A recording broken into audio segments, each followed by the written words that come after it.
Ada seorang pria yang selama puluhan tahun itu nggak pernah tersentuh air atau sabun sama sekali, alias dia nggak mandi. Tapi anehnya nih, dia tuh hampir nggak pernah sakit berat. Seakan-akan penyakit tuh takut deketin badan si pria ini. Sehari-hari dia makan jasad hewan di pinggir jalan dan juga tidur di lubang tanah seperti makam yang hidup. Orang-orang menyebut si pria ini adalah manusia yang paling jorok sedunia. Tahun 2022 warga desa akhirnya berhasil memandikan si pria ini. Nah tapi anehnya teman-teman, pria ini justru kemudian jatuh sakit dan kehilangan nyawanya. Kok bisa ya? Oke, kita bedah dari kacamata ilmu pengetahuan, kenapa paparan air bersih dan hilangnya kotoran justru memicu malapetaka bagi organ tubuh pria ini?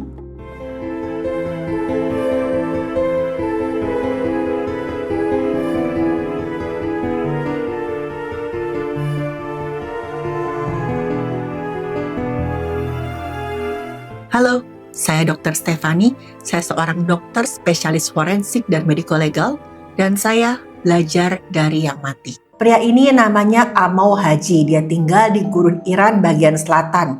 Dia disebut sebagai manusia paling kotor, paling jorok di dunia. Selama puluhan tahun, si Amau ini memilih hidup terisolasi sendirian di dekat desa namanya Desa Jegah, Provinsi Fars. Gara-gara nggak pernah mandi sama sekali, badannya tuh penuh dengan debu, lumpur kering, dan kulitnya tuh hitam legam seperti terbakar matahari selama bertahun-tahun. Rambut sama janggutnya tuh jadi satu, kasar seperti kok teman-teman bayangkan tuh kayak serabut kawat.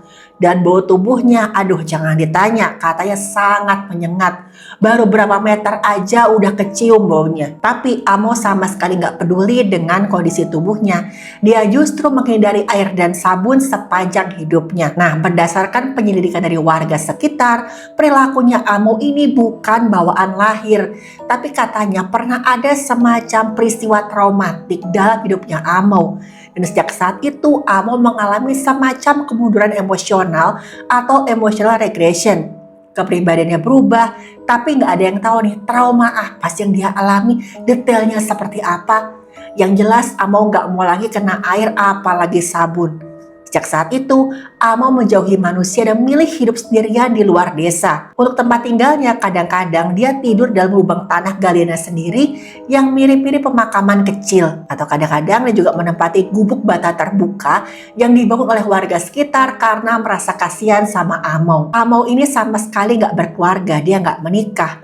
Gak ada orang dia punya untuk berbagi emosi, dan gak ada rutinitas pekerjaan tetap yang dia jalani. Kalau teman-teman bayangkan, sehari-hari Amo itu seperti menjalani semacam jalan lurus, panjang, penuh kesendirian, keterasingan, dan pokoknya cuman bertahan hidup di alam liar. Dan yang lebih mengerikan lagi teman-teman, Amo percaya kebersihan itu justru menyebabkan penyakit. Kalau dia dibersihkan nanti kesehatan bahkan nyawanya akan terancam. Buat Amo nih, mandi sama berbahayanya dengan zat berbahaya.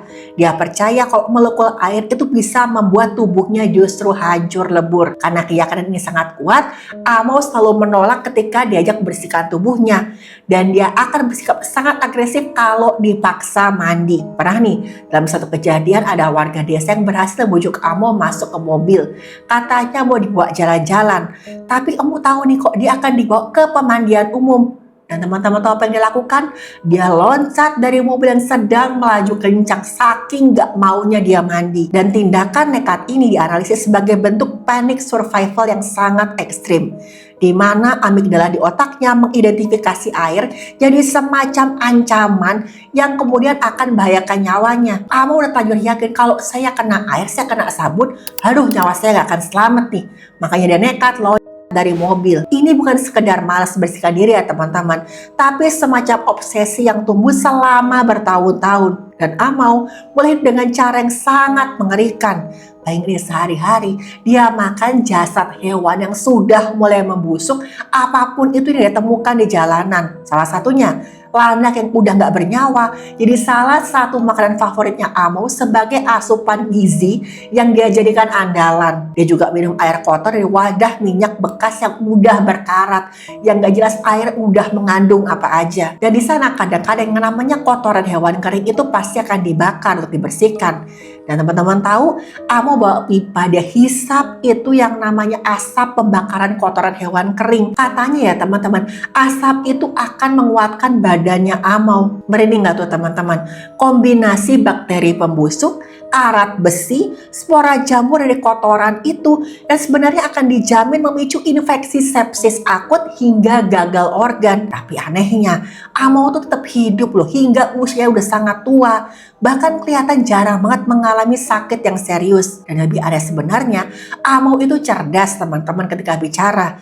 Dan dia pernah membahas revolusi Prancis dan Rusia ketika diwawancara oleh media. Oke, kita akan berlebih dalam ya segi kedokteran dari kondisi fisiknya Amo. Logikanya, akumulasi sebum alias minyak tubuh dan kotoran selama puluhan tahun akan menyumbat pori-pori kulit dan menekan sirkulasi kelenjar keringat. Kondisi buruk ini seharusnya memicu infeksi yang sangat biogenik atau nekrosis jaringan kulit yang parah alias kerusakan jaringan dan nanti bahkan bisa sampai.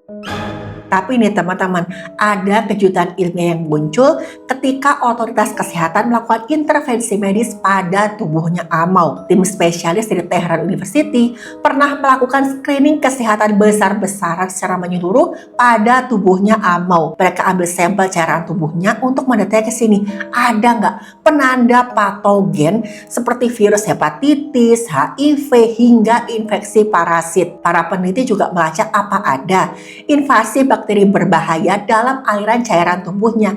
Ingat nih, dia selalu bergesekan dengan tanah dan juga jasad hewan yang sudah membusuk. Dan hasil labnya benar-benar di luar dugaan, di luar prediksi. Sampel cairan tubuhnya dan organ dalamnya semua bersih dari infeksi sistemik ataupun penyakit kronis yang mengerikan. Satu-satunya penyakit yang diderita adalah trichinosis atau kondisi di mana otot tubuhnya mengandung kista cacing trichinella. Dan yang lebih aneh teman-teman, Amo hampir nggak menunjukkan gejala berbahaya sama sekali. Tubuhnya Amo itu hidup di antara bakteri, jasad yang sudah membusuk, air yang luar biasa kotor, tapi sistem tubuhnya bisa mampu bertahan selama puluhan tahun. Ada seorang profesor tuh punya teori yang mengejutkan. Katanya, sistem pertahanan tubuhnya Amo itu kemungkinan sudah beradaptasi seperti ya semacam vaksinasi alamiah yang melatih sel-sel imunnya. Tubuh Amo itu dipaksa menghadapi patogen setiap hari selama puluhan tahun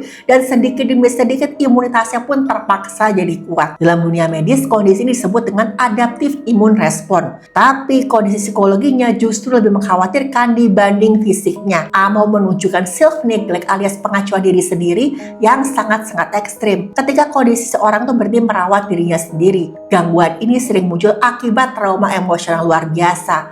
Apalagi ditambah isolasi sosial panjang yang perparah kondisinya Amo. Dalam psikologi forensik, pola seperti ini sering dikaitkan dengan Diogenes syndrome. Terjadi ketika penderitanya menolak kebersihan dan menjauhi bantuan sosial, dan justru mereka hidup di lingkungan yang kotor tanpa merasa terganggu sama sekali. Mereka merasa nyaman seperti itu. Tapi Amo ternyata punya pola yang jauh lebih mengerikan lagi. Dia itu bukan sekedar menolak kebersihan teman-teman, tapi benar-benar takut luar biasa pada kebersihan sendiri. Buat Amo nih, air itu seperti senjata biologis yang sangat mengerikan, apalagi sabun. Amo percaya kalau mandi bisa membuatnya sakit atau bahkan nyawanya sampai melayang. Dan keyakinan ini terus tertanam selama lebih dari setengah abad selama dia hidup. Dan akhirnya bisa memicu yang namanya psikosomatik respon. Tubuh manusia dapat melemah akibat tekanan mental yang sangat kuat, terutama pada lansia dengan kondisi psikologis yang rapuh. Amo kan sudah berusia 70 tahun dan kondisi mentalnya memang sudah sangat lemah. Dan kemudian datanglah momen paling mengerikan dalam hidup Amo Haji, yaitu pada tahun 2022, para warga desa akhirnya berhasil membujuk Amo untuk mandi. Tubuh Amo dibersihkan setelah puluhan tahun dipenuhi kerak, tanah, dan juga kotoran. Rutinitas hidup Amo mendadak berubah dalam waktu singkat. Dan setelah mandi, kondisi tubuh Amo itu tiba-tiba aja kayak goyah. Kesehatan fisiknya langsung merosot tajam. Dan dalam hitungan bulan setelah tubuhnya bersih, Amo pun mengembuskan napas terakhirnya di usia 94 tahun. Setelah hilangnya nyawa Amo Haji, internet langsung dipenuhi berbagai macam teori yang menyeramkan. Banyak orang yang percaya mandi itu satu-satunya penyebab hilangnya nyawa Amo. Sebagian lagi menganggap tubuhnya tuh mengalami shock akibat perubahan yang ekstrim. Dari sudut pandang ilmu pengetahuan teman-teman, tubuhnya Amo mengalami physiological shock gara-gara hilangnya proteksi thermal atau proteksi suhu dari lapisan kerak kulitnya secara mendadak. Gara-gara Amo mandi di teman-teman, katanya miliaran koloni bakteri yang selama puluhan tahun menjaga tubuhnya itu hilang. Makanya Amo rentan terkena infeksi. Tapi ya teman-teman, kalau kita bedah lewat forensik psikiatri, penyebab yang jauh lebih mengerikan justru berasal dari serangan emosional psikosomatisnya Amo. Karena tadi selama puluhan tahun alam bawah sadar Amo itu memegang janji seperti ini. Pokoknya saya tidak akan mandi, saya tidak akan kena air apalagi sabun, karena kalau saya mandi nyawa saya melayang. Ketika tubuh Amo dibersihkan secara paksa, otaknya mendeteksi bahwa ramalan kehilangan nyawanya itu sudah tiba. Dan kalimat itu terus di dalam pikirannya selama tahun-tahun berikutnya. Yang lebih menyeramkan, otak manusia bisa mempengaruhi kondisi biologis tubuh kita. Apalagi nih teman-teman, Amo hidup dalam kondisi isolasi sosial yang sangat panjang dan gak punya hubungan emosional stabil dengan siapapun. Dunia luar tuh terasa asing dan buat si Amo. Bahkan air bersih terasa seperti zat berbahaya yang harus sangat dihindari. Serem gak sih kalau kita bayangin, Amo tuh hidup bertahun-tahun justru dalam penjara pikirannya sendiri. Bahkan nih, beberapa orang menyebut dia ingin mempertahankan aroma tubuh dari mendiang istrinya. Karena saat diselidiki teman-teman, sebelum kejadian ini Amo memang pernah menikah sebelum dia memutuskan untuk mengisolasi diri. Dia sempat menikah dan istri yang disebut ini menghembuskan napas terakhirnya puluhan tahun sebelumnya akibat wabah penyakit. Gara-gara ini Amo kemudian mengisolasi dirinya saking dia traumanya. Dan bayangin aja, tubuhnya itu dia anggap sebagai kenangan terakhir terhadap cinta lamanya. Waktu warga menggosok kulitnya dengan air sabun di mata Amo, mereka bukan sedang bersihkan kotoran, tapi menghapus sisa-sisa kenangan cintanya yang sangat berharga. Dan ini memang adalah bentuk unresolved trauma. Trauma yang gak pernah sembuh, yang kemudian membusuk secara emosional. Amo akhirnya menghembuskan napas terakhirnya beberapa bulan setelah mandi pertamanya. Waktu jasad Amo diperiksa sama sekali gak ada tanda-tanda kekerasan, gak ada zat berbahaya. Dan ini menegaskan kalau kasus ini adalah murni tragedi psikologis nyata. Karena teman-teman, sebenarnya yang hancur itu bukan fisiknya Amo, tapi mentalnya.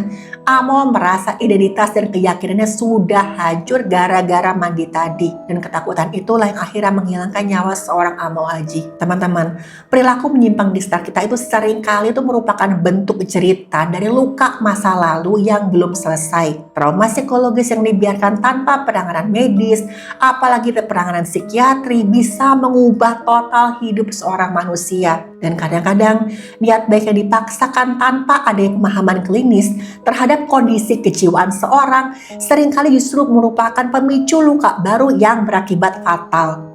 Anatomi tubuh manusia mungkin dibekali adaptasi yang sangat kuat menghadapi berbagai macam penyakit. Tapi pertahanan pikiran kita bisa jauh lebih rapuh ketika menghadapi tekanan emosional yang luar biasa. Seringkali ya teman-teman, realita paling mengerikan bukan disebabkan oleh penyakit yang datang dari luar, tapi tumbang oleh ketakutan dari pikiran kita sendiri.